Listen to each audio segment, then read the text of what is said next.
Hey, folks, welcome to the Battles of the First World War podcast. So, joining the podcast today is Mr. Daniel Kraus, here to discuss his latest novel, Angel Down. Before we get into the book, here's some background on Mr. Kraus, because if you're recognizing the name, yes, it is that Daniel Kraus. So, from his website, danielkraus.com, quote, Daniel Kraus is a New York Times best-selling writer of novels, TV, and film. His latest novel, Whale Fall, received a front cover review in the New York Times Book Review, won the Alex Award, was an LA Times Book Prize finalist, and was a Best Book of 2023 from NPR, the New York Times, Amazon, Chicago Tribune, and more.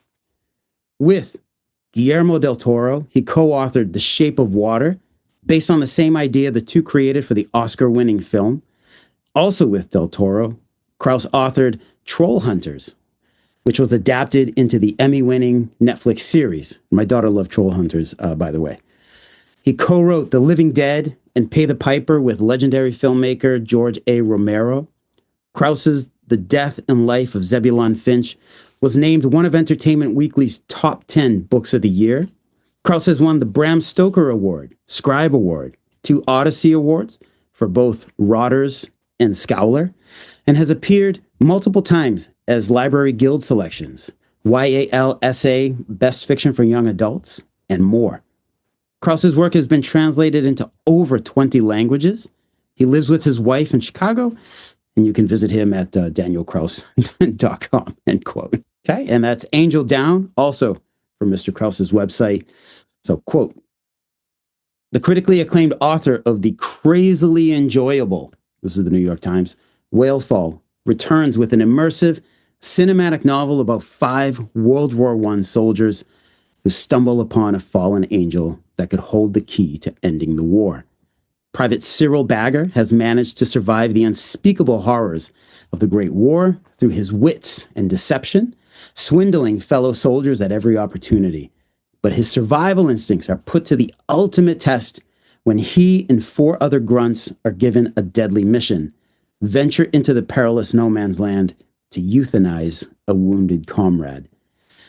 What they find amid the ruined battlefield, however, is not a man in need of mercy, but a fallen angel, seemingly struck down by artillery fire. This celestial being may hold the key to ending the brutal conflict, but only if the soldiers can suppress their individual desires and work together. As jealousy, greed, and paranoia take hold, the group is torn apart by their inner demons, threatening to turn their angelic encounter into a descent into hell. Angel Down plunges you into the heart of World War I and weaves a polyphonic tale of survival, supernatural wonder, and moral conflict, end quote. Okay, so this is me now. Angel Down was one hell of a ride. So because of the Meuse-Argonne setting for this story, I could really visualize the World War I scenery with the trenches, the mud, and the horror all around. But then with the characters and the story, this was some vivid writing. I don't want to give too much away to the listeners, but when Major General Rice gets what he wants, I could see that happening very clearly in my mind. And damn, that was really good. And before we get too deep, for the sticklers out there, no, there was no Company P in the Army Table of Organization. There was no 43rd Division in the AEF, but there was a 43rd Division in World War II. So there you go. Now, you sticklers for the details, folks, let's get over it. Let's enjoy the hell out of the fact that a New York Times best-selling author chose the Meuse-Argonne as the setting for his latest novel. Again, this is a great book. I saw it in my head as a film, and I hope to God it turns into one. So, Mr. Daniel Kraus, welcome to the podcast. Thank you so much for taking the time to come on this evening. Yeah, thank you so much. Very happy to be here. All right. So, Mr. Kraus, if we could, I'd like to start with just a couple of questions about you as a writer. How long have you been a writer, and how did writing begin for you? Well, professionally, I think I published my first book in 2011, I think. So that's about, I don't know, 16, 17 years, something like that. Mhm. But I've been writing since about first grade, really. And I've been doing, I never really have stopped. I started doing short, like little stories with my friends about always, but I missed it. And I wanted to get back to it. So around my late 20s, I turned back towards writing, which is, I always wanted to be a novelist when I was a little kid. So I came back to that, and and part of the reason, I mean, I've always been a big reader and writer, but I also just sort of like working alone. That sounds antisocial, but I also just like, I like being alone in a room and working, and I've always, I mean, I enjoy talking to people too, but I I, I do like really treasure alone time, and I like just sort of being alone with ideas and working on them. In many ways, I work the same way as I did as a kid, where I sort of work on my stuff alone, and I write for the same reasons too, which is not really. And you have to sort of publicize or publish to make a living and all that stuff, but Right. I feel the same writing it, that I just feel like I'm writing it because it's fun and it's interesting to me, and um, showing it to other people, which is something I never did when I was a teenager, is still, it's something I enjoy doing, but it's not the central part. It's still, to me, it's still just about the writing and creating, and it's just fun for me, first of all. Oh, very cool. I apologize. Our internet connection, of course, like of all nights, Uh, now's the night it's going to choose to be unstable. yeah, so when I was a kid, I would very rarely show anyone what I was writing. It didn't even occur to me, really, and that, I think, really trained me well, in the sense that that's still kind of where I'm at, and I'm Yeah. writing as I like writing, and I'm not writing in order to please somebody or please the newspapers or the review critics or anything like that. It's still coming from a very natural, organic place where I just do it because I like the experience of it. And I understand what you're saying about like you're not antisocial per se, like, but like it's writing is something that you ultimately like. I think you have to do it by yourself. And I remember reading Franz Kafka. His fiance said that she wanted to be in the room with him when he was writing, and he was like, "Oh my God, absolutely not! Like, I have to be alone." And I was like, Yeah, I get it. Like, I totally get it. I mean, when I do these podcast episodes and stuff, like, I do it best when I'm in a room by myself, and have yeah. the And time. for me, it's like I've also, I'm fine writing on planes and airports and stuff, so I don't have to be like physically alone, Mhm. but it's but sort of mentally alone. Like I really enjoy that. Wow. Okay. Excellent. You do you have like a consistent like theme in your works? Like, is there like are you trying to like pass a specific lesson to be learned or gleaned, or like, or are you just like you said, like I know you're writing for yourself and like for what Mhm. you like, Yeah, but are you also like trying to like maybe get a little message across or anything like that?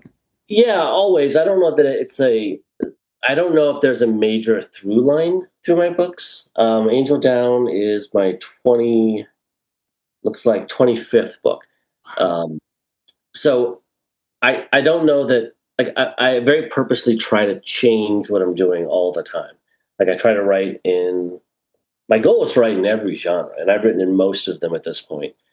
And every time I write now, I sit down to write a new book, I try to create new problems for myself so that I don't ever write the same type of book, whether that's changing the genre or the perspective or the point of view, or doing something new with the language. Angel Mhm. Down's a great example of that. Of just trying to structurally do something that I've never done before. So, sort of, at least from like the surface, there's not many similarities between my books. I think a lot of Mhm. people, you can pinpoint them pretty well. They do this kind of thing or that kind of thing. With me, I think it's a bigger gamble. Like, you don't know what you're going to get from me necessarily. and that can be a bad thing. Like sometimes my readers won't have any idea what I'm doing, and they'll pick something up. They'll be like, "Well, this isn't like the last one." Yep. But it's a high risk reward too. Like I will lose people sometimes, but sometimes I'll gain a bunch of new people. But it keeps me interested to keep changing focus. So it's interesting you bring that up. I find that admirable because in Angel Down, I have to say like your structure, like at first it like kind of got me like Yeah, dude, there's no like there's little punctuation here. There's no capital letters, in the beginning of the paragraphs. But I was like, but after a while, like it's like, all right, like yeah, there's definitely a flow here, and I see it. And then of course, like the story sucked me in, and it's like, yeah, who cares about capital letters, man? We're good to go. right. So something that you said, I, I I have to admit, I forget where I read it, but like you said, and I find this incredible, like you've never had writer's block. So something that I would like to ask for myself and Yeah. for other writers who might be listening out there, like what's your process like when you're writing? Do you write in short stints or do you do it in like these like great stretches where you just work for hours or days on end?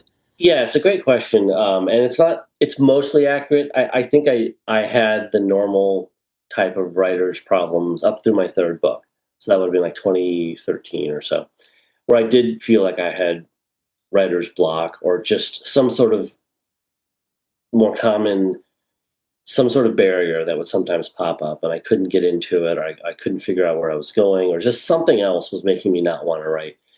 Um, there's a number of things that might have happened at that point because it was just sort of it was a troubled time of my life. I think in some ways got properly medicated. I think that's like genuinely one of the reasons. I think, Okay. um, but also just kind of turned over a new leaf. And starting with my fourth book, the words haven't stopped since. Like somehow I got into some sort of the faucet was opened. I don't really know exactly how to put it. And I have since then worked sort of nonstop. That's how I've written crazy amounts of books. Yeah. I think, I work like I'm checking in at the factory. I definitely don't work in small bursts, though I can. Mhm. Uh, I wake up and I go right to work. I take a shower and go right to work, and I work basically a full 8 hour days.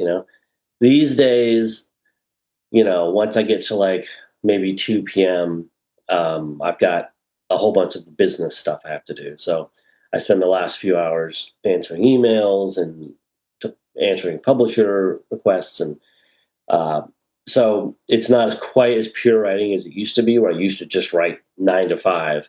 Yep. Now I've just got too many other things I have to deal with. But it's still a lot of writing. And it's still what I want to be doing. These days I take off Sundays, but I still write 6 days a week, all day, and I love it. I still just really, really love it. And if I have to go a couple days without writing for some reason or another, I really feel it, and I'm less happy. All right. Yeah. Yeah. Wow. Wow. That's yeah. I mean, just as far as like doing a podcast, like I started writing like in my teens and stuff, and I've always enjoyed it, and I've noticed like when I'm unhappy, it's like, well, it's because you haven't had like an outlet. Sure. For Yeah. it. That's I'd love to hear it, and I'd love for other folks to hear it too, because it could like inspire them Yeah. Good. to work. So, Angel Down. So, what got you interested in writing a story like set in the World War One battlefield of the Meuse-Argonne?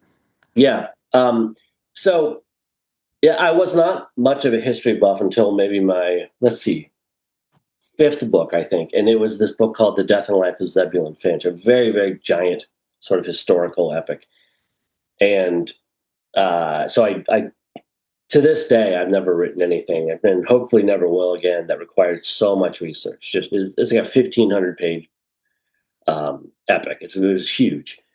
And there was a section of that, just a small section, but maybe I don't know, 70-page or so section that took place in World War One, and that was just by dint of like that's sort of historically what was going on during that period. My character was sort of everywhere. He's almost like a Forrest Gump type character where Okay. he's present at all these, much darker than Forrest Gump, but um, and I had a section set in World War One, and I during the research for that, which was not quite as significant as it was for Angel Down, and it was in the midst of all this other kind of research because that book took place over 100 years.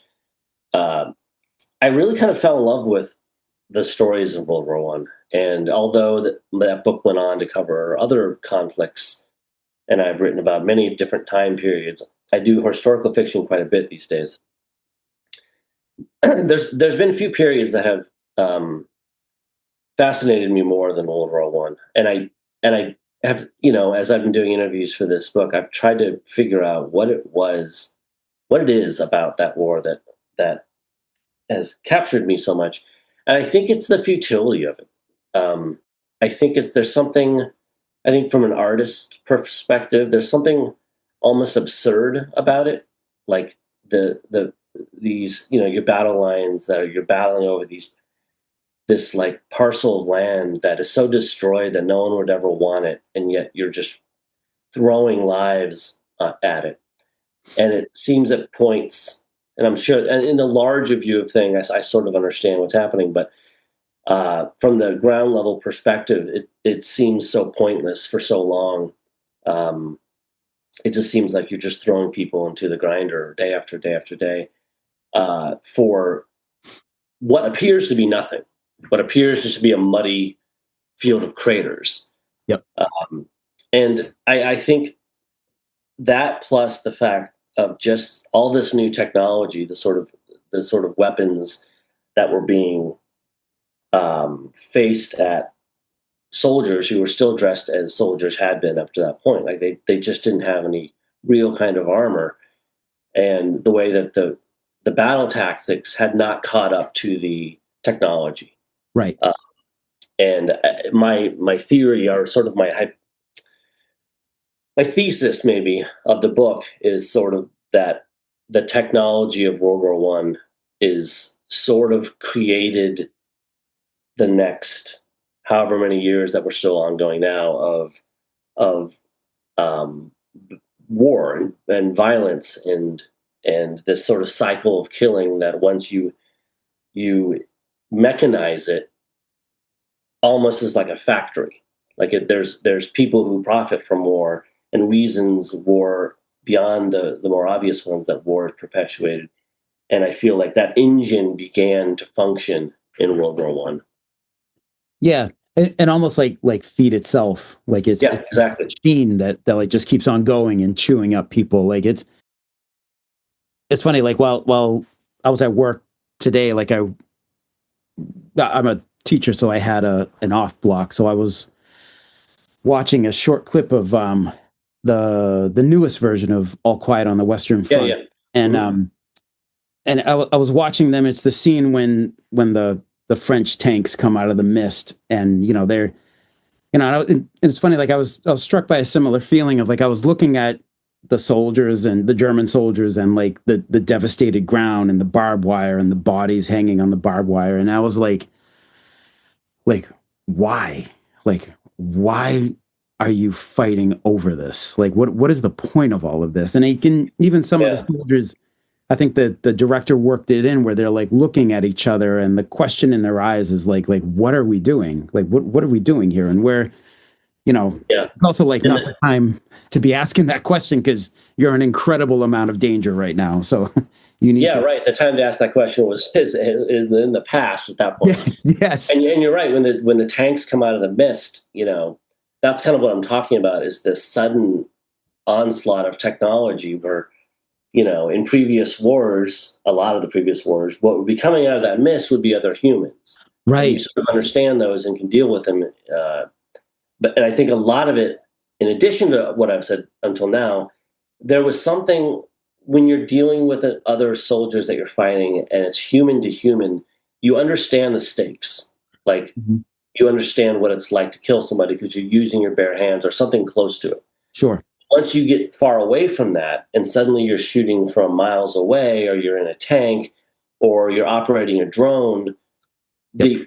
the killing I can see how it could start to feel like less of an act, and that you could still go to bed peacefully at night because you just hit a button from another country or whatever, and you never had to really see any blood or feel what it meant. And so I think that's another thing that began to happen with the technology of World War One. Right. Right. So one thing I noticed in Angel Down right away was your story is remarkably researched. I mean, bois de fait, Mr. Kraus. Like, I mean, like there's very few other people who know like the bois de fait, which for you folks who may not be aware, like bois de fait is a section of wood in the Meuse region, and it's called bois de fait in French. It means fairy wood. It very much was not fairy wood in 1918. So one thing I wanted to ask you was what resources did you use to like build out these incredibly accurate details of your story? And have you ever been out there to that part of France? Resources, yeah, this is one question where I wish I did have my books here, because it was just a lot of books. Obviously, I always start really broadly. Mhm. So I'll start with books and documentaries, sort of on the war in general. Mhm. And so I started with this book, and I wish I had it in front of me, but I don't. It's a very thick 1 volume, um, maybe like 800 pages or so, Okay. uh, sort of history overview of the war. Okay. Okay. If you want, I can give you the title later. It's Sure. just Sure. it has a very generic title, like World War One or something like that, or the Great War or something like that. And then I would drill further down, and as I drilled, would start to try to figure out where I'm going to set this, what time period I'm going to set this, what exact location I'm going to set this. Um, and as I started to find those paths, that would lead toward what books I would read next, all the way down until we got to the point where, well, what kind of flamethrower does this guy have? And Yeah. then I would get a book on flamethrowers of World War One. So it would get down to the point where you're just looking at individual items. Um, and in there are you know diaries and memoirs and all sorts of things. Um, I'm sure I watched some fiction films too, like all the versions of All Quiet and some great contemporaneous films from the era. Some of them German, some of them French. You've seen Jacques? I actually have to say I Okay, have. that's fine. That's fine. There's two versions of the first one. It's a French film. They're both really, really good. But they're shot in 1919.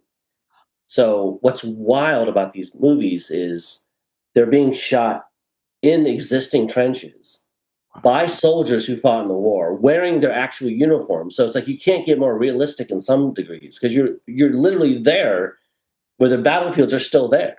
Wow. Um, so even though those are fiction films, there were still things to glean from them because they're so, um, to some degree, they're accurate. There's fanciful elements too. Uh, as far as having been there, no, it's one of my greatest regrets because I've wanted to see the battlefields, particularly in France, since I wrote Zebulon Finch back in 2013 or whatever, and I just have not been to. Have I been to Europe since then?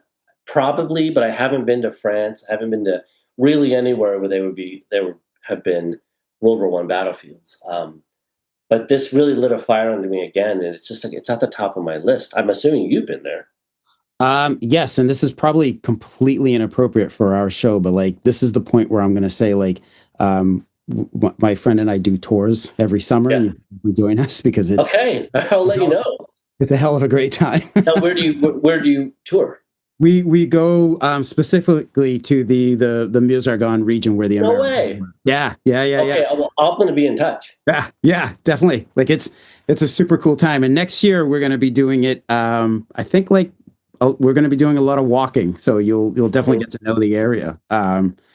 So yeah, very Yeah, very let's cool. let's stay in touch. Yeah, but I love this like about watching the movies and like really doing the research because like it really shows and like I was not trying to sharpshoot your book, but it was really cool to be like holy shit, that's the Bois de Fay. Like I know exactly where Yeah. that is, you know?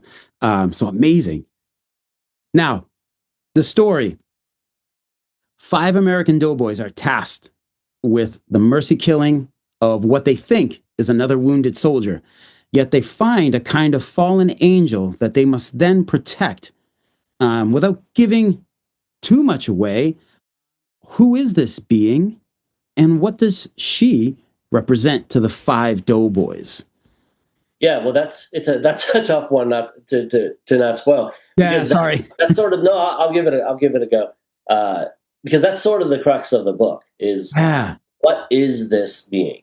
You're seeing the story through the eyes of Bagger, so Private Bagger, um, and and when he and Arno, another soldier, find the angel sort of hung up on barbed wire. She's described as this beautiful but very kind of plain woman wearing a very specific kind of cloak and dress. Um, but as the story wears on, you begin to get hints that maybe the other soldiers aren't seeing her the same way, and that maybe she is how she's being perceived is part of what these soldiers, the individual soldiers, need to see from her, like what they want to see, what kind of force would make them want to protect her.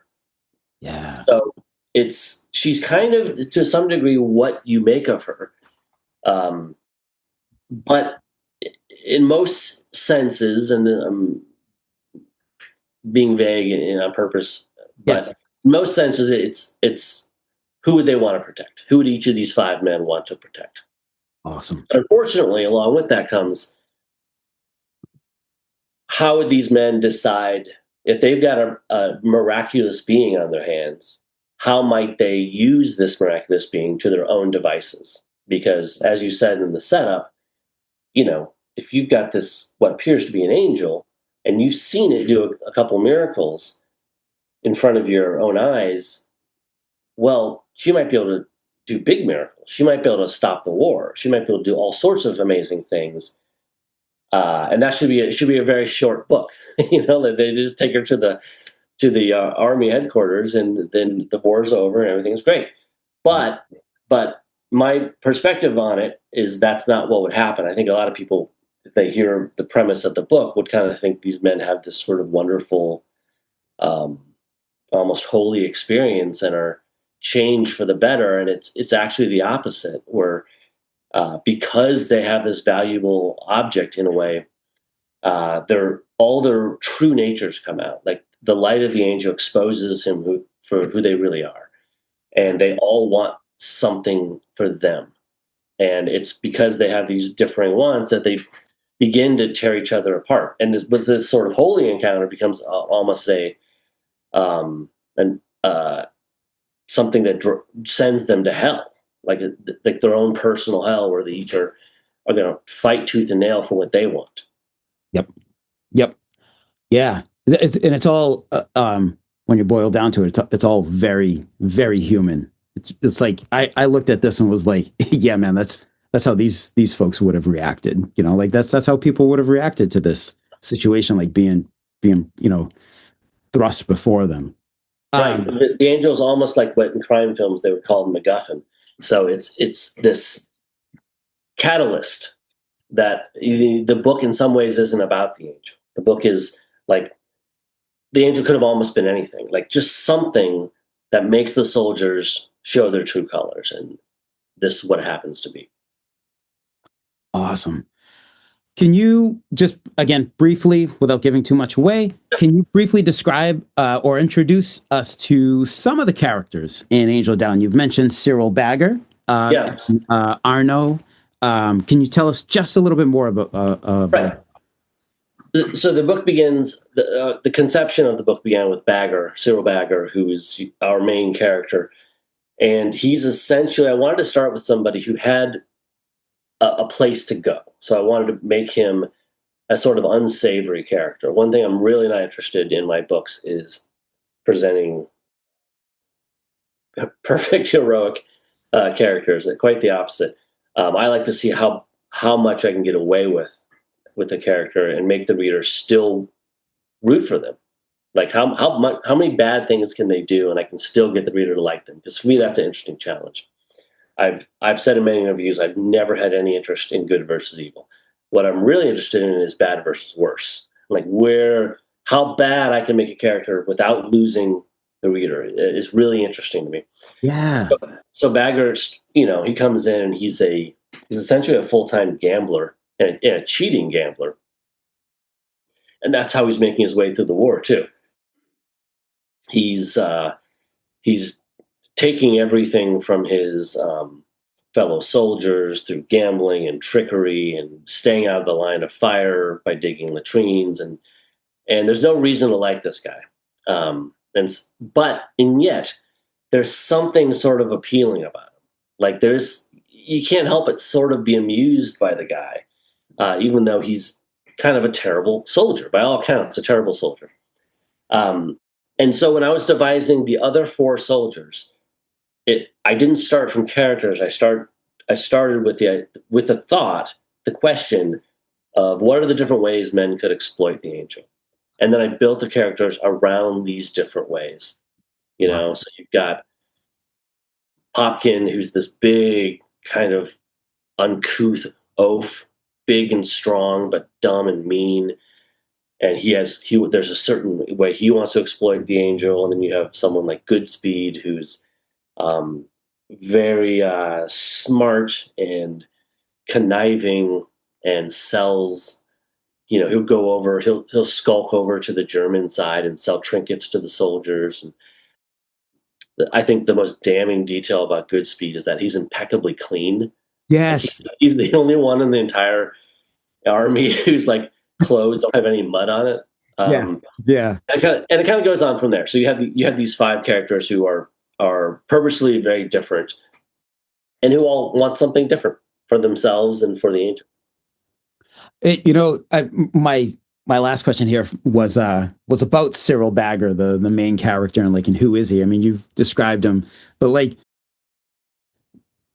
that's amazing that you're really taking a conscious effort, like you said, to go from bad to worse, and because he is to me, as the book starts, it's all right, he's your typical bad boy, he's your kind of your shitbird in the army, but then it's oh my God, man, are you going to get any better here? Because there has to be some redeeming quality to you. And it gets to a point, I don't want to say too much, but it's man, if you don't make the right call here, Yeah, and right, yeah, and really the redemption or what as close as we get to redemption with him, it comes through Arno. So there's this young kid who lied about his age and got to the army. He's I think maybe 14. And this kid is almost too young and naive to realize what a terrible person Bagger is, and Bagger keeps trying to make him go away. yeah, And most of the soldiers would just be like, "Well, you're a jerk. I'm going to stay away from you." But the kid just doesn't get it, and so he keeps coming back, and he kind of wears down Bagger. And Bagger pretends like he hates this kid, but he can't help it. He starts to like this kind of little kid who keeps hanging around him. And so the relationship that has the potential to change Bagger isn't him and the angel, it's him and Arno, this kid. yeah, fantastic. So, Mr. Kraus, would you be okay with reading to us that first chapter of the book? Yes, I will. Awesome. Thank you so much. This is a rare treat because I don't usually read. Oh, really? Oh my God. Thank you so much. I really appreciate it. No, it's fine. And I'll since you can't see the pages for those who are listening, yeah, as Mike said, the whole book is one sentence. Yes. Maybe we didn't mention that, No, but no. but it's sort of chunked out into these. They look sort of like paragraphs. They're just breaks in the sentence, but you'll sort of notice that it doesn't have the same pace or gait as normal books because it just sort of goes on, and that's to sort of represent how once the wheel of violence that I spoke about sort of begins rolling, it doesn't ever stop. So that I wrote it so that it would mirror the kind of theme. So here I'm going to go. This will just take a few minutes. This is how the book starts. So it starts mid-sentence. Starts with the word "and." So it's as if the sentence has already started. And Cyril Bagger considers himself lucky. He ought to be topped off, gone west, bumped, clicked it, pushing daisies, a new landowner, napooed, just plain dead. Not only dead, but scattered around in globs. For the last thing he saw was a shell dropping on top of him with the noise of colliding freight trains. A Jim Dandy of a shot from Fritzie the Hun. And kind of ironic, seeing how the whole reason Bagger prefers burial duty is artillery shells can't reach this far behind the frontline trench. But this shell sure did, the way he always pictures it in dreams, a red skull of fire screaming down, giving him 1 second to think that old Bagger luck has finally run out. And the afterlife, for the brief time he knew it, had been delectable. He was gentled back into the arms and the long, long legs of Mary Louise, the prostitute, on whom he'd lavished all his francs when the butcher birds of the 43rd had been stationed in Vosges. I'm probably saying the French wrong. Pretty, dry, warm, quiet, bloodless Vosges, where every inhale was Mary Louise La Rose Jacqueminot parfum, her rosewater hair and periwinkle powders, every exhale the flutter of her dyed red hair, and the lace whatchamacallits of her lingerie. And so the last thing he wants is someone fucking with him and demanding, "You alive?" To which Bagger responds, "Fuck no." To which the man laughs mirthlessly and pulls him up by the armpits like a breech birth.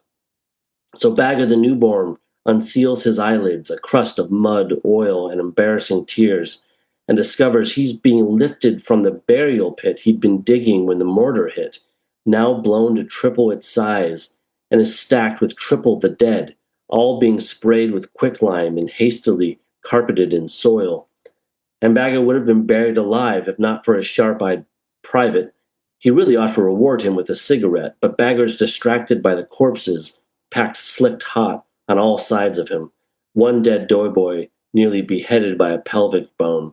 Another who bit it collecting his intestines in one of his boots. A third stomped so flat by a shell that his spinal column protrudes from his gaping mouth.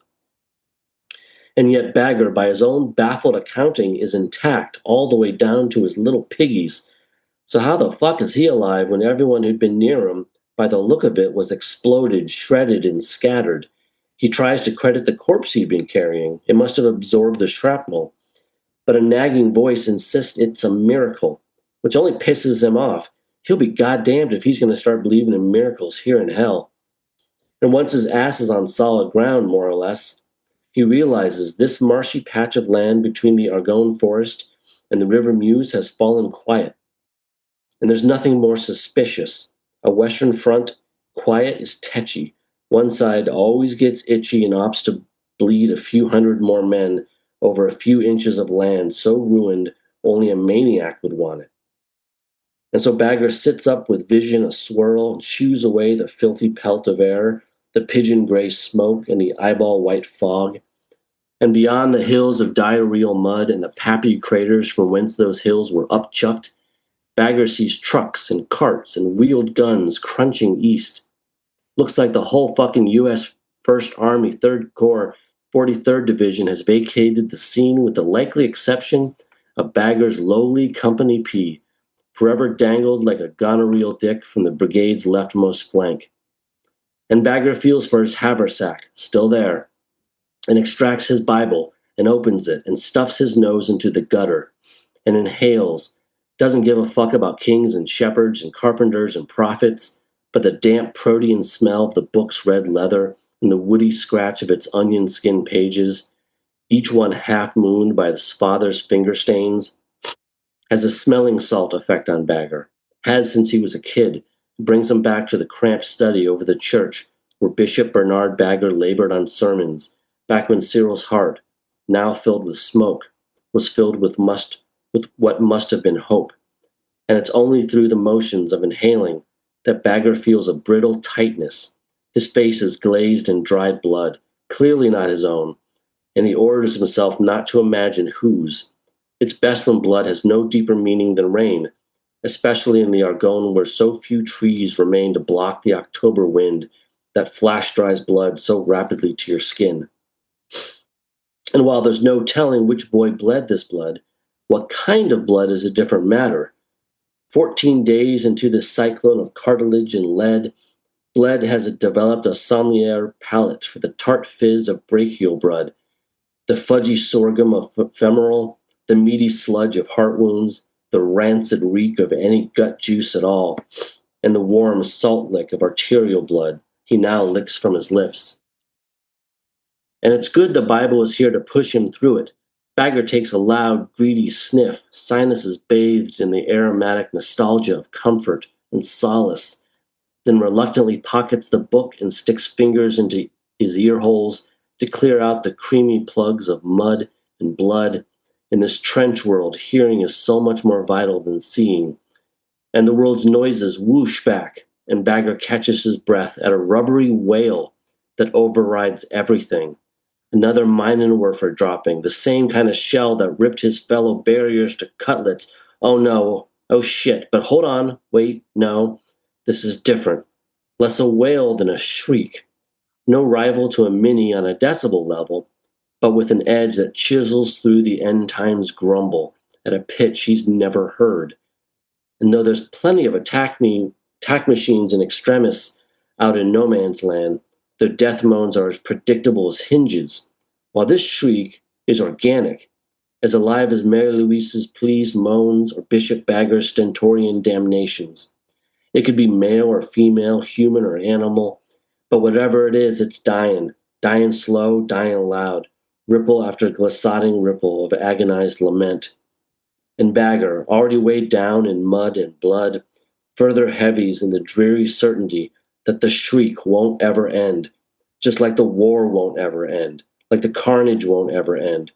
It's a sentence in a book, careening without periods, grasping with too many commas, a sentence that once begun can't ever be stopped, a sentence doomed to loop back on itself to form a terrible black wheel that sooner or later will drag each and every person to their grave. Damn. Wow. Thank you so much. Like it's folks, it's amazing to hear a book read out loud. I think it's even more amazing to hear it when you hear it from the very person who wrote it. So Mr. Kraus, thank you so very much. Oh, you're very welcome. Super cool. Amazing.